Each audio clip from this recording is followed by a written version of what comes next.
Hey guys, welcome to another episode of Let's Play City Skylines, a modded series. This is the River Run map, and we're playing on Ezidi City.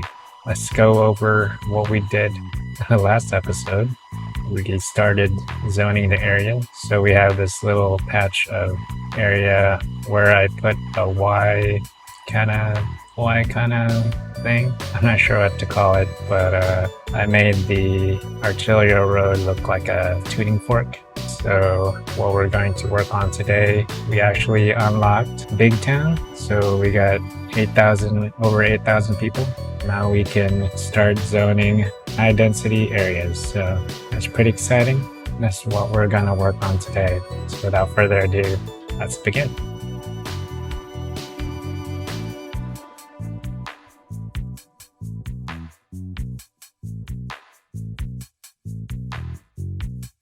Over here, I'm extending a major arterial road.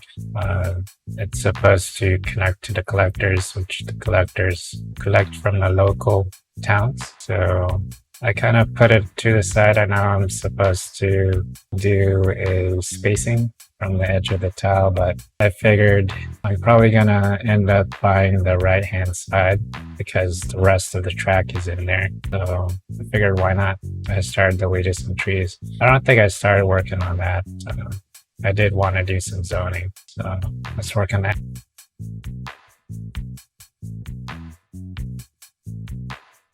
So I wanted to follow good hierarchy.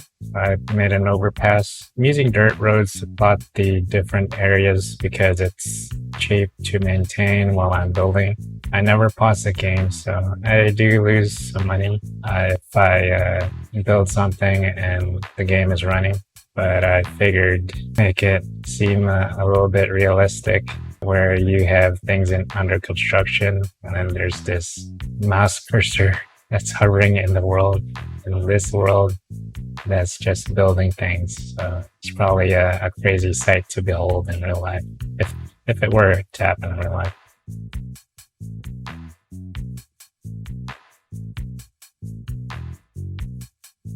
The things you have to keep in mind with dirt roads, they are really small. They're considered they're 2-lane roads, but they're the size of 1-lane roads, like the one-way highway overpasses. So sometimes you just gotta delete it and redo it. So I'm gonna make a curve over here.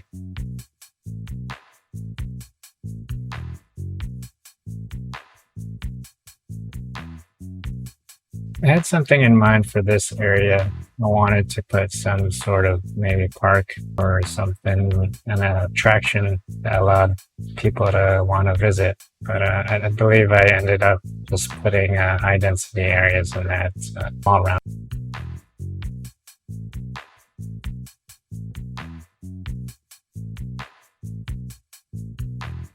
Here we go. This is exciting. We're doing the high density stuff. I'm doing a patchwork of them. So here you can see me doing the different services. I started with the hospital. Now we got the fire department. We got police department. And then I want to experiment with the postal offices, but I don't believe I did it in this episode. So we'll see how that helps with you probably saw me trying to put a dog park to be the way for putting connecting the power, but it didn't work. So I decided to just put a power line in there. I believe this alternating of high density and low density looks pretty interesting. I gotta confess I didn't get this idea on my own. So, but I believe I may have tried this earlier when I played this on Twitch. But that's the thing I miss about Twitch is the community often drives what I do. So that's one thing I miss. Eventually I'll go back.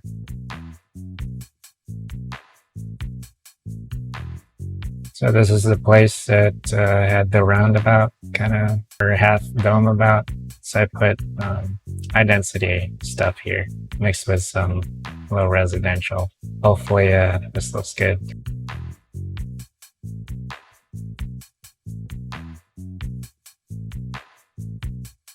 I was a little worried about traffic when doing these high density areas. Saw some red areas around here.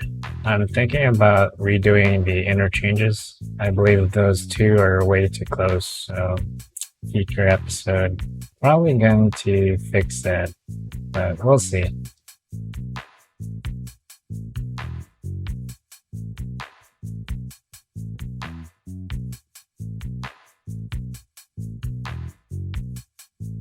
Here we go, the placement of the solar updraft tower. And now I'm connecting this underground tunnel back to the surface to connect with the bottom road. I believe I'm going to connect it with the bottom tile somehow, but we'll see how that transpires.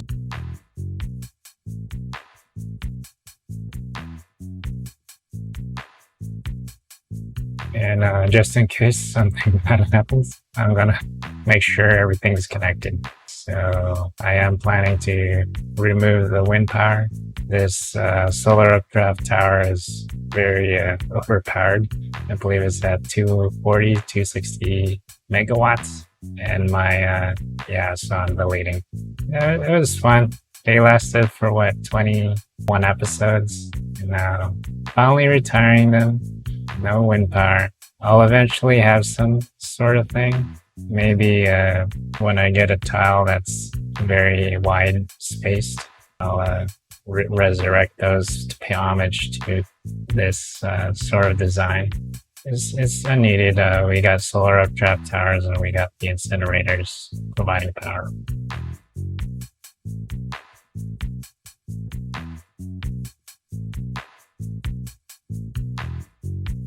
Now that we got incinerators and no longer have garbage trucks, I wanted to make sure this area flowed nicely, so I added a curved road. Curved roads are easier to traverse cars than stopping and going, right?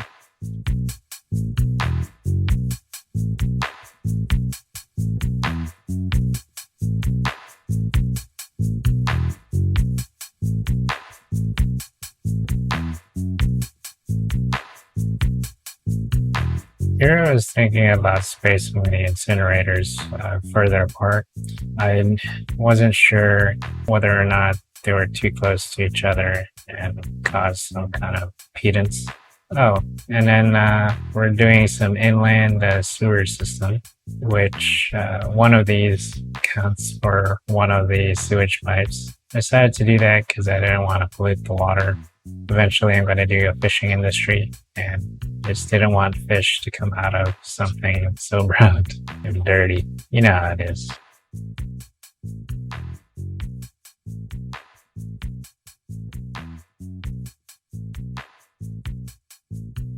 And here's adding to the bottom of the map just to have some sort of redundancy, and also we kind of need it. One of these counts for one of the regular sewer pipes. So there's an eco version of this, but it's more maintenance and only can process half of what this one can.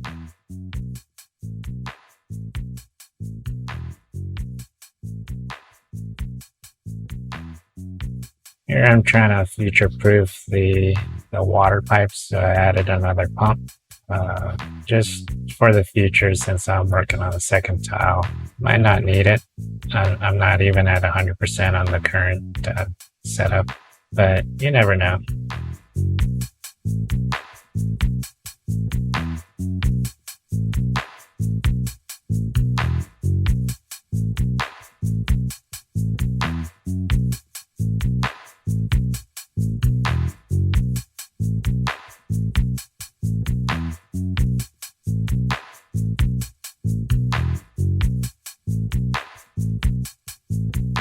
And I sure do like pedestrian pathways. So do the sim. You do have to exercise. Spend all their days in the dog parks. So I wanted to make sure one sector was able to traverse to the other sector without so much having to use a car. People like to walk in this game, which is a good thing.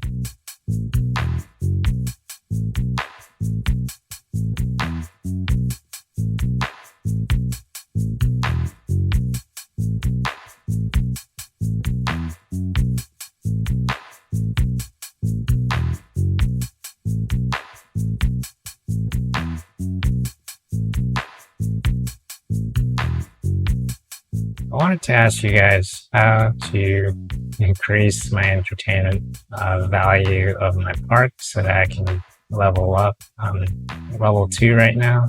I don't know, I keep adding campfires or whatever that says that there's 50 entertainment value, but it doesn't seem to do much, except those campfires catch on fire and I end up having to delete and replace them, just as I'm doing right now.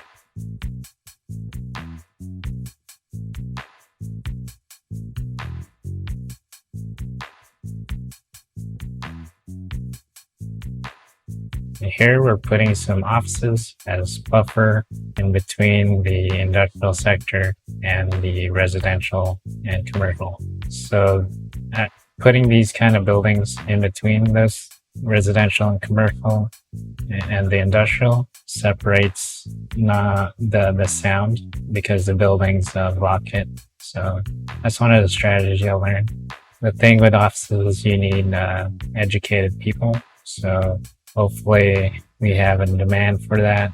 And so far they haven't moved in, but we'll see in the future. I might need to do a university or a campus. And I have a area that I had in mind.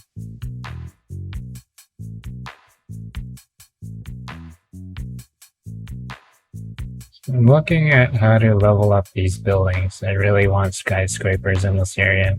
So that particular building wants more leisure, I guess, to increase the land value. And how do I do that? I add dog parks, but you'll see I won't be able to fit as many dog parks as I want here. And I try to do services as well and education. Oh wait, I think I read it wrong. I think this needed education. So I decided to put a school somewhere here. Here at a high school. So this was the area I wanted to put a university, but for a campus, I have the campus DLC to be able to have a campus area. It works kind of like a park with a zoning area. You can make a campus that way, a college themed area. But that requires, I believe, 18,000 sims. So we're way far from that. We just hit over 9,000, I believe. Anyway, I believe that's all the time that we have. Thank you for joining me tonight. You're watching City Skylines, a modded series. It's the River Run map, and we're on Nezodam City. So if you like what you see, please consider subscribing to the channel. Like, follow, comment, subscribe, ding that bell, and I'll see you in 3 days. It's John Nezodam signing out. Thank you so much. And remember, you are essential.